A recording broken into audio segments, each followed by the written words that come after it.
Okay, so hi, Miss Stewart. You already know I always have trouble with making intros, so this is gonna be my intro. Anyways, without further ado, welcome to Gabriel's Epic Movie Review.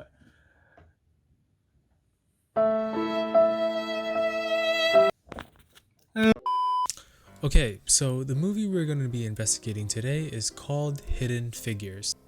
Hidden Figures is a film telling the true story of three women, Katherine Johnson, Dorothy Vaughan, and Mary Jackson, who serve as the brains behind one of the most greatest operations in history, the launch of astronaut John Glenn into orbit.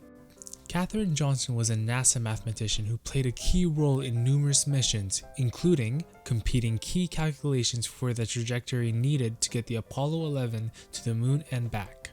In the film, Katherine Johnson is seen proofreading John Glenn's landing trajectory, which helped him get back to the Earth safe and sound.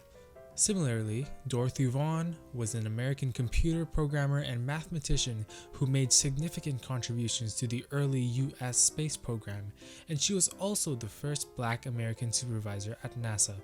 In the film, she is seen operating the IBM, which is a data processing system that provided calculations that aided John Glenn's orbit. She was also assigned the position of supervisor at the end of the film. And lastly, Mary Jackson is the first ever engineer to work at NASA, graduating from an all-white Virginia high school that she fought for her right to attend. In the film, she is seen fighting in court for her right to education, as well as graduating from the all-white school in Virginia. Now, knowing all the significant achievements these African American women made, let us dive into the movie to investigate its accuracy, the racism portrayed in the movie as well as the lesson, the importance of it to us, and its overall historical significance. Firstly, let us investigate the accuracy of the film by asking ourselves the following questions. What could we put into Google search to find out how accurate the movie was? What could we put into Google search again to find out more information about the person, event, or subject? And is the movie accurate? How so? If not, what is not accurate? To find out how accurate the movie was, we're able to type in Hidden Figures Historical Accuracy into the Google search bar to get results from websites such as Wikipedia, History vs. Hollywood, and a couple of videos from YouTube. Similarly, to find out more information about the person, event, or subject, I can type into Google the specific names of the hidden figures, Mary Jackson, Katherine Johnson, and Dorothy Vaughan to find out more about their real life and how it compares and contrasts to the life depicted in the film. After searching up their names, I got a hit from an interview with Katherine Johnson, in which I'm able to find out more information about her personal life and how she views NASA as a company. I could also type into Google Hidden Figures Movie Review, because in movie reviews, they all provide their own insight into the film as well as some fact checks here and there. Using this, I can gain another perspective into the movie and they might say something I have not noticed. Using these methods, I was able to find out what was accurate and what was not accurate. I then concluded that the film Hidden Figures was somewhat accurate and accurate enough to get the story across. An accurate representation that the film made is sexism that happened in the workplace. When Katherine Johnson asks to attend the briefing on John Glenn's orbit, she is told by the head engineer that women don't go to meetings and they're not allowed. However, when Katherine pushes harder to attend, she is finally allowed to. Another event that the movie got right is Katherine calculating John Glenn's trajectory. John Glenn's orbit of the Earth became history when he became the first American to do so. In the movie, the computer they used to calculate trajectories were giving inconsistent numbers, and John Glenn was willing to go off the numbers that Katherine computed. Another thing that the movie got right was the representations of the segregation laws at Langley. The movie's depiction of the segregation laws happening at Langley was true. There were colored bathrooms, cafeterias, and workspaces. However, this was only partially accurate, as segregation laws broke down at Langley when NASA was formed, and this film took place in 1961. Some things that were inaccurate about the film was its timeline. The creators of the film condensed the film a lot, as they portrayed the film as happening over 2 years when it took way longer.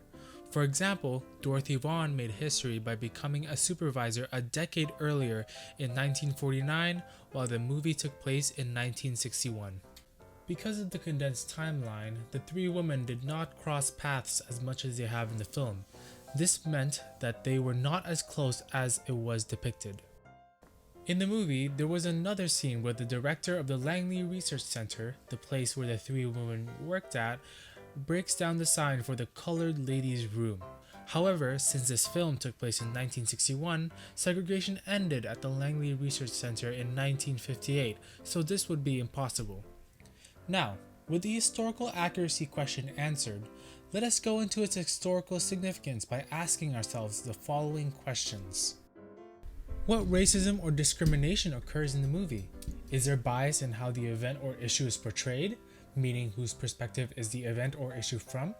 Whose side does the movie not show? What is the message or the lesson of the movie? How is this portrayed? Why is this person, event, or issue important in real life and in society? How do they connect to us today? Does this have widespread and lasting consequences? And lastly, why should we care about this person, event, or issue?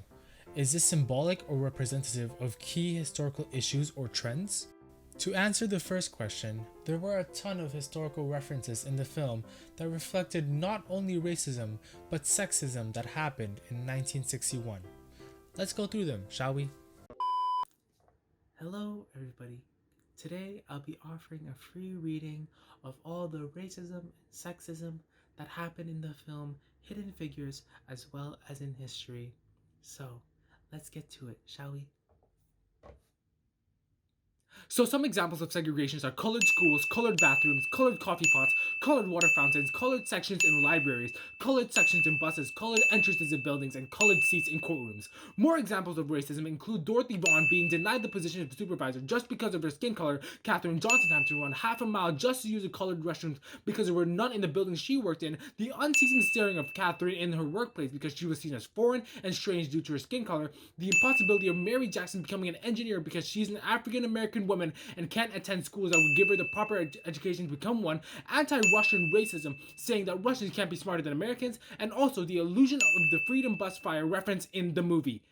And also, so our very last example is sexism, and today we only have 2 examples of that, so it should just be short and sweet. So the 2 examples of sexism is Catherine's husband being surprised that women worked at NASA because he thought that they were incapable, and also Catherine was restricted from meetings and briefings solely for her gender, and this restricted her from making proper calculations that would make her properly help John Glenn. However, the biggest ever racist and sexist actions performed against. So, thanks to the angry presentation made by Ms. Girl, we know that around the time of the 1960s, segregation and racism were rampant.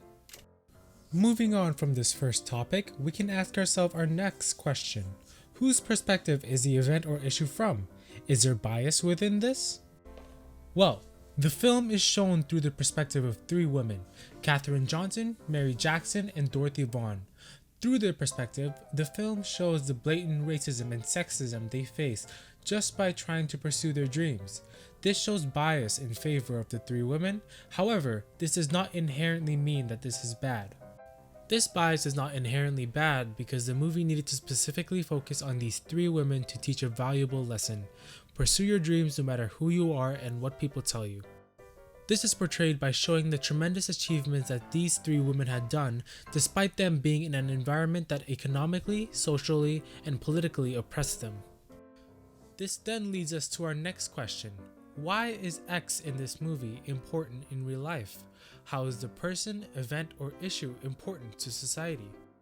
The 3 women, Katherine Johnson, Mary Jackson, and Dorothy Vaughan, are important to society because they all made significant turning points in regards to African American women progress.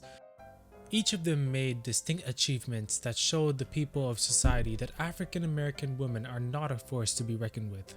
By Katherine Johnson performing a computation directly influencing John Glenn's historical space launch, Dorothy Vaughan becoming NASA's first African American supervisor, and Mary Jackson becoming NASA's first female African American aeronautical engineer, it is an illustration of how people of color began to fight successfully for their civil rights.